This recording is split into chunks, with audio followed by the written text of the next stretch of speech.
j'ai décidé, habituellement je lis un texte, mais là ce matin j'étais comme inspirée et j'écris ça dans l'autobus de la Chine vers Montréal. C'est une fable. Est-ce que ça vous tente d'entendre une fable? Et je voudrais la dédier à deux personnes que j'aime beaucoup. Je commencerai par Hélène Grandbois. Si on n'avait pas Hélène Grandbois, je ne sais pas si tu veux t'identifier ou pas, c'est comme tu veux.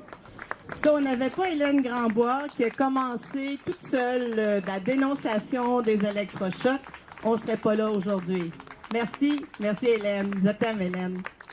Je voudrais aussi le dédier à Francine Santerre, qui est une survivante aux électrochocs de 167 électrochocs, qui fait partie du comité par choc, mais qui est trop mal en point. Je pense pas qu'elle est ici, hein? Elle est trop mal en point pour être avec nous aujourd'hui. Et c'est une grande, c'est une battante et elle se bat pour l'élimination des électrochocs.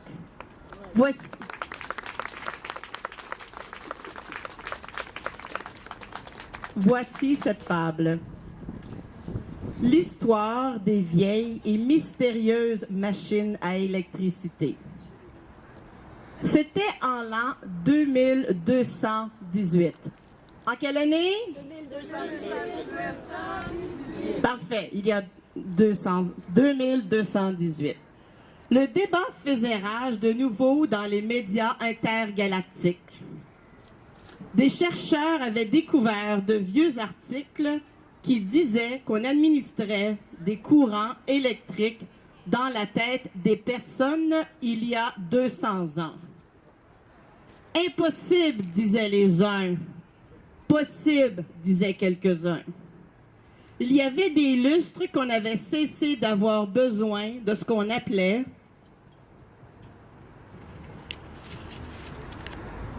des hôpitaux psychiatriques. L'humain est lent quand il s'agit d'apprendre les choses du cœur.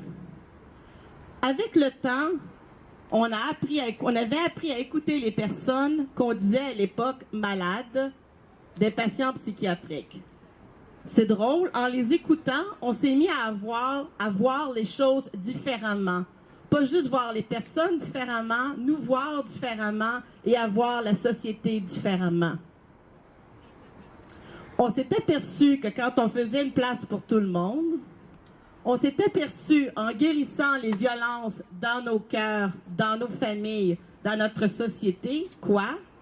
Que petit à petit, tout genre de guerres ont cessé.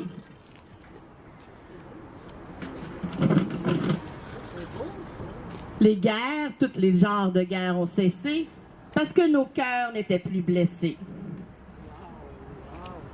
Tout en même temps, on a pris soin de nous, de la terre, des animaux, incluant les chats, les chiens, les chevaux et tout ce qui marche sur deux pattes et quatre pattes. Bref, on a pris soin, là je parle des animaux, j'adore les animaux. On a pris soin de nous, de la terre, de la vie. On ne comprenait plus ce qu'était la pauvreté dont on parlait tant il y a 200 ans. On avait appris à partager, à s'entraider.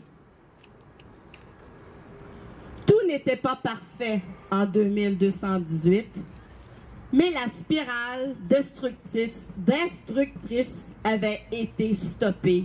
Finalement, on avait compris. Le débat autour des vieilles machines à électricité tomba aux oubliettes en 2218.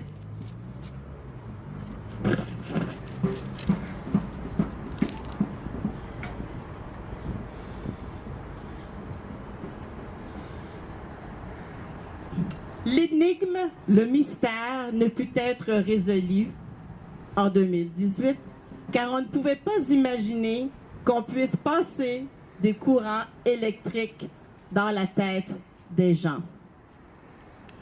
C'est la fin de la fable. Imaginons, je reprends la phrase de Lourdes, ouais. Imaginons un monde sans électrochoc. Si vous voulez répéter avec moi. Imaginons un monde sans électrochoc. Merci beaucoup, Céline.